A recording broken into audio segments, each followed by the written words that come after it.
She is the worst offensive player. She's not very offensive competent, bro. Caitlin Clark laughing at Angel Reese's missed layup. Generational meme. To lose the game. Here it is. Here's the video. She can rebound everything, but bro. Angel Reese, possibly the greatest basketball player in the history of America. Oh, wow. Look at those moves.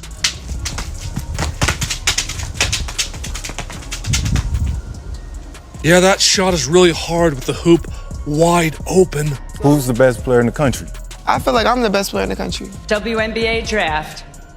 The Indiana Fever select Caitlin Clark, University of Iowa. She is the worst offensive player. She is not offensively competent at all. Caitlin Clark laughing at Angel Reese's missed layup, a generational meme to lose a basketball game on. Here is the footage right here. She can rebound absolutely everything. But Angel Reese, possibly the greatest basketball player in the entire history of America. Oh wow, look at those moves. Yeah, that shot is incredibly difficult, with the rim sitting completely wide open. Who is the best player in the country? I feel like I am the best player in the country. WNBA draft. The Indiana Fever select Caitlin Clark, University of Iowa. She hit a key three. And I'm thinking to myself, okay, ATL is going to actually win this game. And then we get down to the end of regulation, you guys. And I'm like, okay, Ron Howard, open three. She's going to hit it. No, she does not. Angel, you got it. Put back layup, game winner. No. And then Nas again caught it, put it up. No. I'm just like, oh my God, like, are we serious? How does that happen? And all of you guys, baby, my girl Angel, all right, back up off her, okay? Like, back up off of Angel. We know that she missed that layup. We get it. Angel Reese planted herself in the middle of the paint, arms stretched wide, mouth open, screaming directly at her own teammate to clear the area and surrender the space to her. That is the image spreading everywhere right now, and it could not have surfaced at a more damaging moment.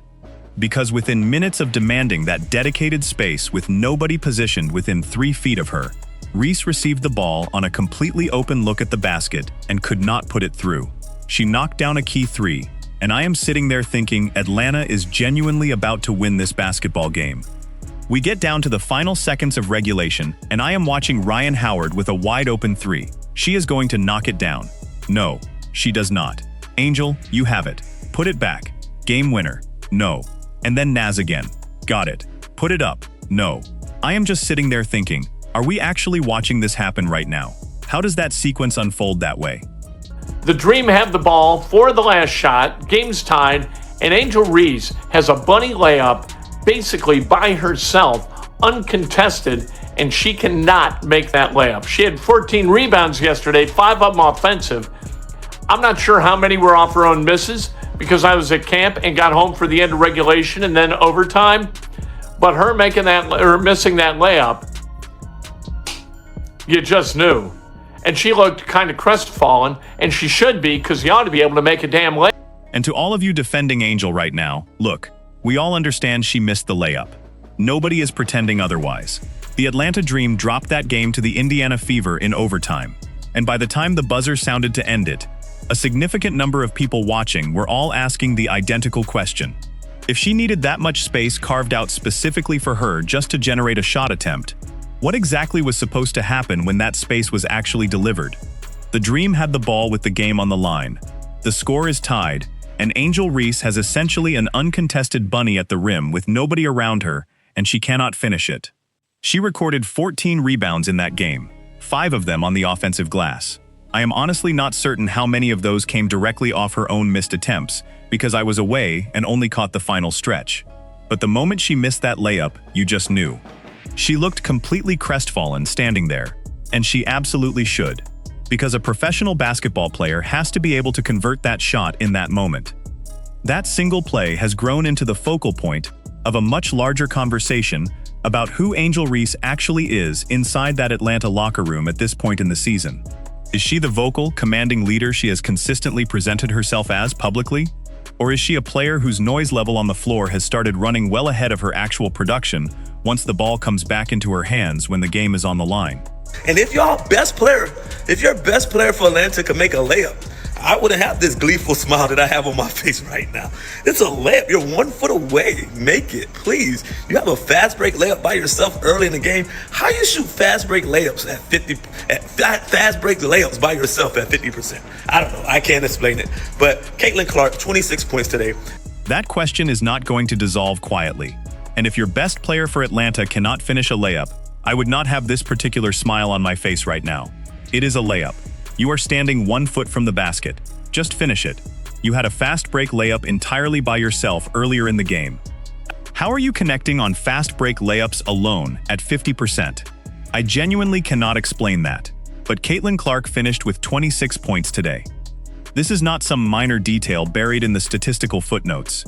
This might be the defining storyline produced by the entire Fever versus Dream rivalry this season, and it has almost nothing to do with Caitlin Clark's shooting efficiency or Indiana's roster construction. It is about whether Angel Reese's own teammates have quietly arrived at a breaking point with her. Reports and reactions emerging from the Atlanta side have sketched the portrait of a team that is worn down, not necessarily from losing basketball games, but from the persistent feeling of constantly restructuring themselves around one player who does not always deliver once the ball actually finds its way back to her. That kind of internal erosion does not develop overnight. It accumulates one possession at a time, one missed uncontested attempt at a time, until the pressure eventually finds its way out in front of cameras for everyone watching from home to observe and interpret. Angel Reese, in particular, her energy shifted. I thought when she got some of those easy baskets to go in the paint. Let's go back to Angel really quickly, though, because she was part of the catalyst that you saw to be able to change things around. It's been there. Like, sometimes the basket is too open. I can't believe we had to listen to that garbage the entire halftime, the entire broadcast of the game while she is blowing the easiest first grade 1-inch layups you'd ever see. And Caitlin Clark is out there hitting logo bombs in her face, dropping 26 and 9 for 12 straight games. Instead of saying she's playing at an MVP level, they're out here glazing Angel Reese just like her fans do on social media. Caitlin Clark gets no love, not considered in the MVP conversation, will be the only player in WNBA history to be top 3 in points and number 1 in assists, and they're sitting here glazing Angel Reese. It's all about Olivia Miles and Paige Beckers, which her team's winning. She's breaking all the records. But the conversation centers on Angel Reese.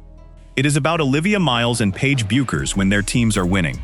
Meanwhile, Clark is dismantling records and receiving essentially nothing for it.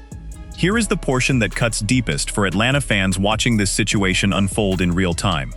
Study the sequence carefully, and it plays out almost like a setup for a punchline that writes itself entirely without outside assistance.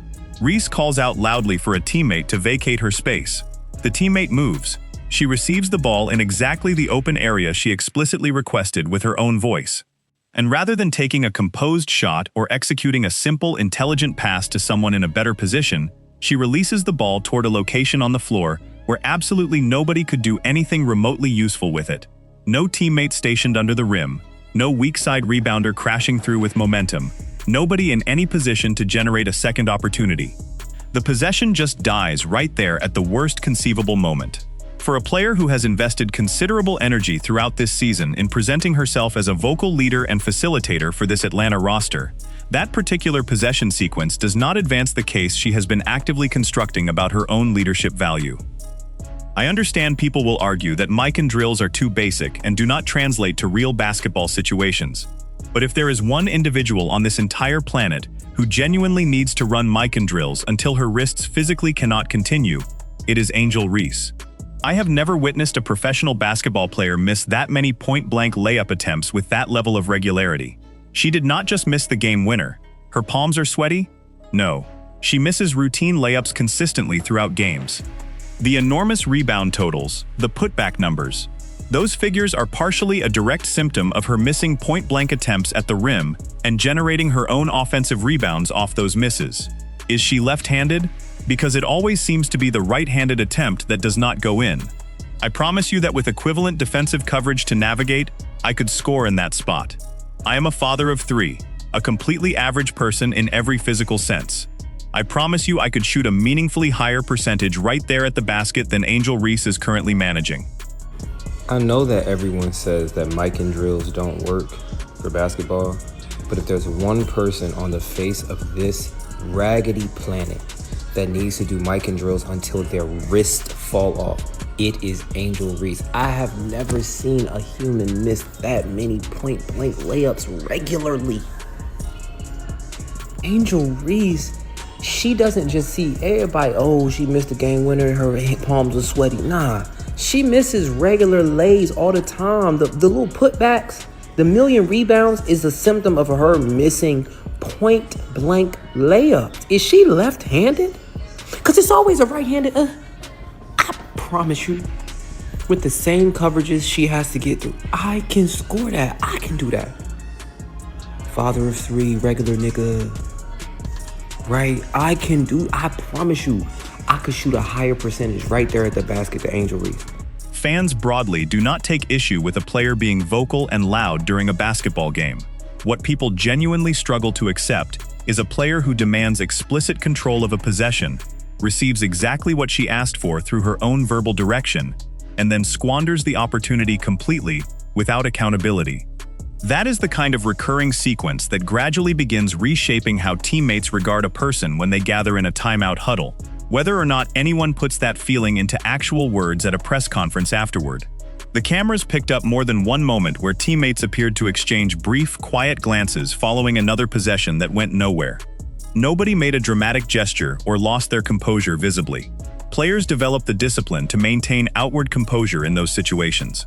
But body language does not deceive completely, and the understated reactions visible on that Atlanta bench communicated their own narrative just as clearly as anything stated afterward at the media podium. I genuinely do not understand how anyone defends this. The score sits at 81-81 in the fourth quarter, with 6 seconds remaining on the clock. The Atlanta Dream has a legitimate opportunity to win the basketball game right here.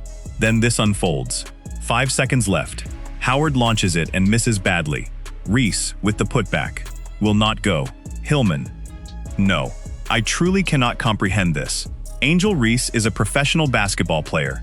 How does she miss this many layups with this kind of consistency? Layups are essentially the second fundamental skill you develop when you first begin playing organized basketball. The first thing is learning to dribble. Then the coach walks you down to that exact block where she missed and teaches you to use the backboard and finish off the glass. I am not sure that process was ever completed for her at any stage of her development. She lost them that game. People can argue team effort all they want. If she converts that layup, the game is finished. Game over.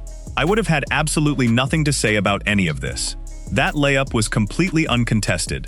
Aaliyah Boston was right there behind her. She had every physical opportunity to finish it cleanly and did not. I don't know how y'all do it. I don't know how y'all defend her. The score is 81-81 in the fourth quarter. 6 seconds left. Atlanta Dream has the chance to win this game. Then this happens. 5 seconds. Howard launches. Missed it badly. Reese the putback. Won't go. Hillman, no. Like, I truly do not understand. Angel Reese is a professional basketball player. Why do she miss so many layups? Like, look. Layups is like the second thing that you learn when you first start basketball. The first thing is how to dribble a basketball. Then the coach will bring you down to that block, exactly where she missed that layup, and teach you how to shoot off that square. But I don't think nobody taught her. Whatsoever. She lost them that game. Y'all can say whatever y'all want. If she would have hit that layup, game over. Game over. I had nothing to say. That layup was wide open. If y'all don't think that was wide open, that's bullshit. Aaliyah Boston was right behind her. She could have hit that layup. Then came the moment that genuinely determined the outcome of the entire game. With the score knotted and the clock draining down in regulation, Atlanta had the exact situation every team envisions when they talk about finishing road games in hostile environments. The ball arrived to Reese with a clear, completely uncontested look at the basket, and nobody in a position to challenge the attempt in any meaningful way. This was not a contested, off-balance desperation heave launched under pressure from 3 defenders converging simultaneously. This was about as open a scoring opportunity as exists in professional basketball, with the full weight of the season narrative resting directly on what happened next. She missed it. The ball kicked out live. Teammates Ryan Howard and Naz Hillman each scrambled for a follow-up in the remaining seconds, and neither one could connect. Regulation concluded tied, and Atlanta had allowed a golden close-range opportunity to slip away in the most damaging fashion possible. Yeah, I mean, I was struggling early, but it is a game of runs. You have to file that away and keep moving, because your teammates have your back. She was nudged just enough beneath the hoop to lose the ideal angle on the attempt. On to overtime. The visible frustration written across her face in the moments afterward communicated everything that verbal explanation was not needed to convey. She stood motionless for a beat, eyes closed, clearly replaying the attempt internally, and clearly not at peace with what she was seeing in that replay. Missing a shot carrying that weight in front of a packed arena with an entire rivalry narrative attached to the afternoon is genuinely difficult to absorb and release in an instant. But expressing visible frustration after the fact does not reverse what had already occurred on the floor. And it absolutely did not reverse the overtime period that followed, where Indiana pulled away with calm, deliberate efficiency and closed the game out without drama or difficulty. Well, Angel, your team on a 17-4 run right now. You started that with a 7-0 run. How did you kind of get things going for your team? Yeah, I mean, I was playing like in the beginning, but it's a game of runs. You got to put that in your back pocket just because you know you have teammates that have your back. Pushed under the hoop just enough to not have a great angle. To OT we go.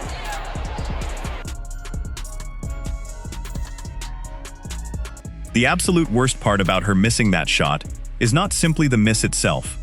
It is what the cameras captured immediately in the aftermath.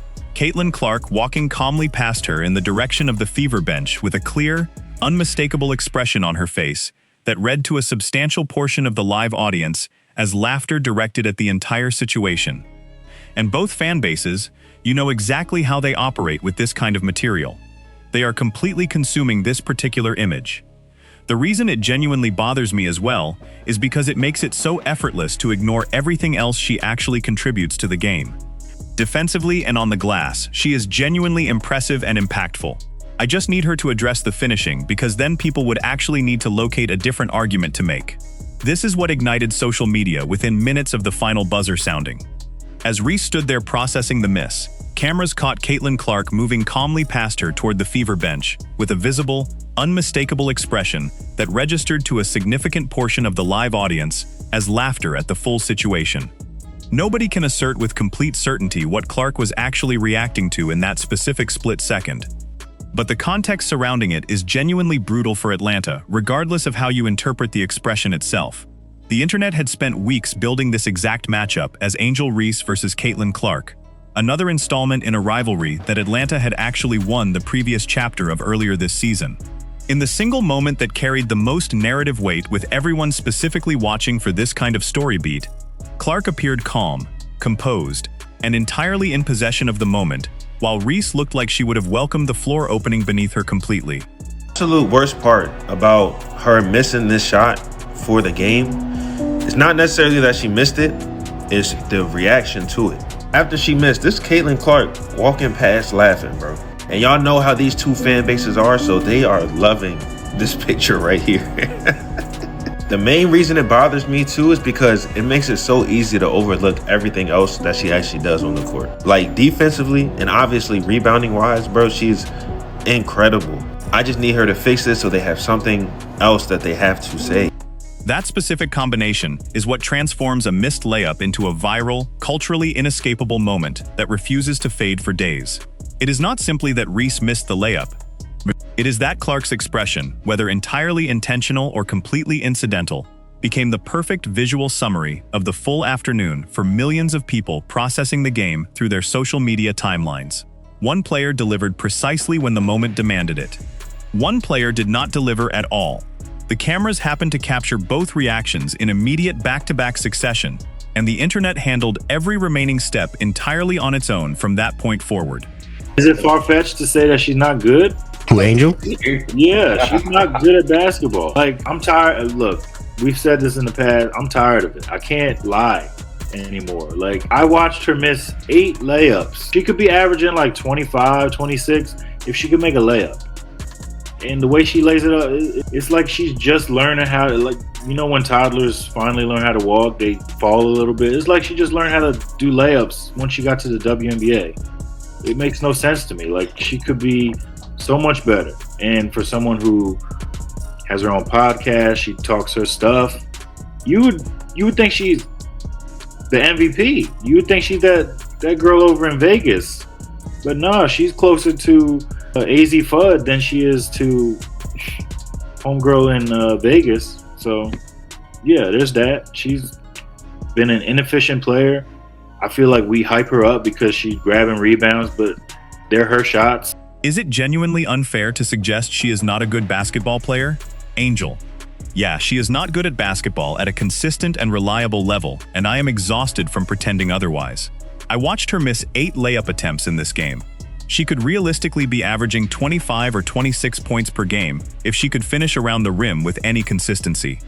And the mechanics of her layup attempts suggest someone still working out the fundamental movements, the way you observe when someone is learning a physical skill from the beginning, and the motion has not yet become automatic and natural. She could be so much more effective as a complete player. And for someone who operates her own podcast and speaks about herself the way she does publicly, you would genuinely believe she was the MVP of this entire league. You would think she was performing at the level of the player out in Las Vegas. But she is considerably closer to a disappointing underperformer than she is to that standard right now. She has been an inefficient player across meaningful stretches of this season. I feel like she gets elevated in the conversation because of the rebound numbers, but a meaningful portion of those rebounds are coming directly off her own missed attempts. Here is exactly where the gap between perception and reality becomes impossible to bridge. If you examined only the surface-level statistics, Reese recorded her 23rd double-double of the season, leaving her within striking distance of a WNBA record that has been referenced throughout the year. 15 points, 14 rebounds, and 6 assists presents as a strong performance at first glance.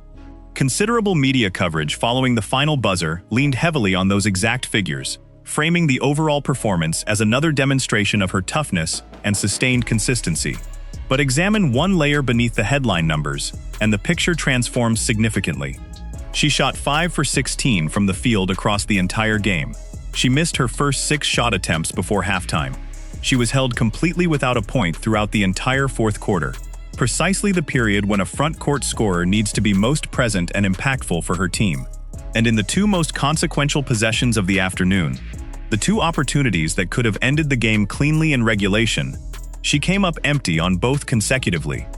That is the authentic gap separating the polished headline stat line from what actually transpired once the game hung in the balance and required someone to step forward and make a decisive play. A double-double carries visual appeal inside a broadcast highlight package.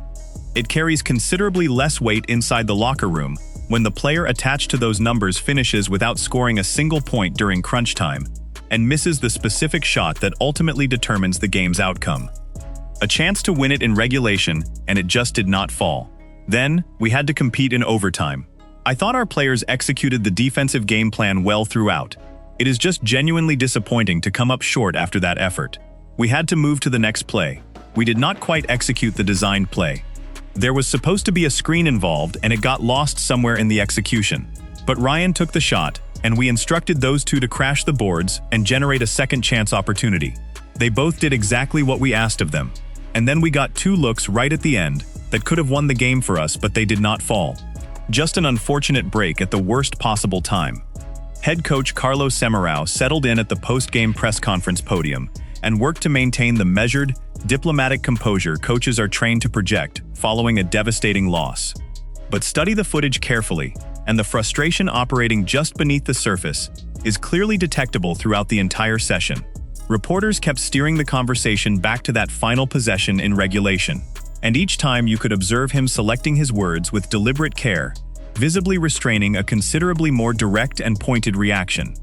He returned to the final minute of the game multiple times throughout the press conference, circling back to it even when reporters had already pivoted to different subjects, almost as though he could not release it from his thoughts entirely. When a coach gravitates back repeatedly to the same specific sequence without being prompted, it generally indicates that moment is consuming him far more deeply than his composed public presentation is communicating to the room. I mean, it happens. We know any other time Angel converts that shot. She knows she makes that shot. But in that moment, you simply encourage your teammates. No single individual lost us that game. It is a collective team result. Just like she is present and supportive when we are struggling, we extend that same support back to Angel. It is a sisterhood. We genuinely love and support one another. I will put everything on the line that the next time she gets a look like that one, she converts it 100%. This time she came up just short, but I have complete and total faith that Angel will finish those shots going forward. Teammates responded precisely the way professional athletes are trained and expected to respond in situations carrying this kind of public weight. Alicia Gray, who delivered a career-high 32 points in the losing effort, spoke to reporters and defended Reese publicly, stating that no single individual lost the game and that the outcome represented a collective team result from the opening possession through the final buzzer. That is the correct, professionally appropriate, locker room approved thing to communicate following a painful loss. And on the surface, it conveys complete internal unity. But notice carefully what is absent from that response. Nobody flatly claimed Reese's miss was irrelevant to the game's outcome. Nobody stated the loss was unconnected to her performance specifically. The defense offered was crafted to protect a teammate's public standing, without actually contradicting what every person inside that building had witnessed with their own eyes in real time. I think we are playing pretty well overall right now. A lot of players are contributing at a high level, and I feel good about the direction of this team. The road portion of the schedule is demanding, and the immediate priority is getting to Vegas prepared. I feel genuinely good about where this roster is. We will take a recovery day tomorrow because a significant number of players logged very heavy minutes today. Tomorrow is likely just film work, and then we prepare to bring the same level of commitment if we are going to compete with Vegas the way we competed for most of today. This is where the broader picture comes into focus when you step back from any single game and assess the cumulative pattern across a season. Reese has been consistently open throughout this season about her desire to be recognized and treated as a genuine vocal leader on this roster. Someone who communicates constantly, directs the flow, and holds those around her accountable during high-pressure moments. There is nothing inherently wrong with that instinct. Plenty of impactful players across this league are loud and demanding of the people around them during the games that matter most. The problem becomes real and visible when the results do not reliably support the volume over time. She has openly acknowledged playing through rough patches this season, even admitting at halftime of this specific game that she had started poorly and needed to correct things quickly. Fans and reportedly some perspectives from within the locker room itself have begun connecting those two realities. A player who consistently demands space and resources from those around her, and a player who does not consistently deliver once that space is provided in the moments that carry the actual weight of a game. That particular dynamic is precisely what erodes trust within a team across the grinding length of a professional season. It is one thing to be demanding of the people around you when you are consistently producing results that clearly justify that demanding presence and the sacrifices it requires from teammates. It is an entirely different situation when the demands continue at the same volume and the finishing does not reliably follow, particularly in the moments that determine whether the team wins or loses. Atlanta had actually defeated Indiana comfortably in their earlier meeting this season, with Reese playing a genuinely strong and efficient role in producing that result. This time around, with the spotlight considerably brighter and the stakes noticeably elevated by the growing rivalry narrative attached to both franchises, she came up short precisely when the situation required her most, and Clark simply did not come up short at all.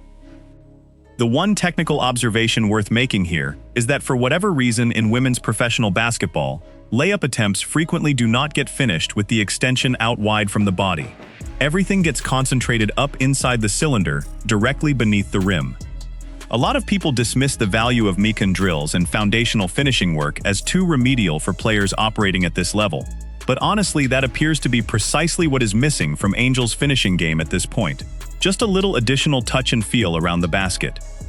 Once she develops that consistently, she is going to produce genuinely impressive numbers because she is already getting herself to the right spots regularly. If you combine 20 points with 15 rebounds on a consistent basis, that is a legitimate conversation about best player in the league. None of this means Angel Reese is a finished story as a player, or that her long-term trajectory has been permanently defined by a single overtime defeat. None of it erases the double-double accumulation or the elite rebounding production she has stacked up consistently throughout this season. Her overall body of work still positions her among the more impactful rebounders in this league by any honest measurement. One difficult overtime loss does not erase months of steady production. But perception inside a professional locker room can shift with remarkable velocity. Once something this visible happens in front of this many cameras, with this level of national attention directed at the outcome, and losses carrying this much narrative weight tend to accelerate that kind of shift rather than slow it down. If teammates begin feeling that they are perpetually making room and surrendering their own opportunities for a player who does not reliably reward that sacrifice in the moments that decide games, frustration accumulates quietly behind closed doors first, and eventually finds its way into public view through small but telling moments. Atlanta's coaching staff now faces a genuine and pressing decision about how crunch time possessions get allocated for the remainder of this season, and potentially well beyond it. Following a loss this painful in a game carrying this much public visibility, that decision is not going to become easier to navigate with any clarity. The rivalry with Indiana and Caitlin Clark is not disappearing from the schedule or the cultural conversation anytime soon, not with the frequency these two franchises are meeting, and not with both fan bases amplifying every exchange between these two players into something considerably larger than the individual game. The next time these teams share a floor, everyone connected to this story will be watching with focused attention to see whether Reese responds to this moment with tangible and visible growth, or whether the exact same frustrating pattern simply plays itself out again in front of an even larger and more expectant audience that has now seen this specific movie before.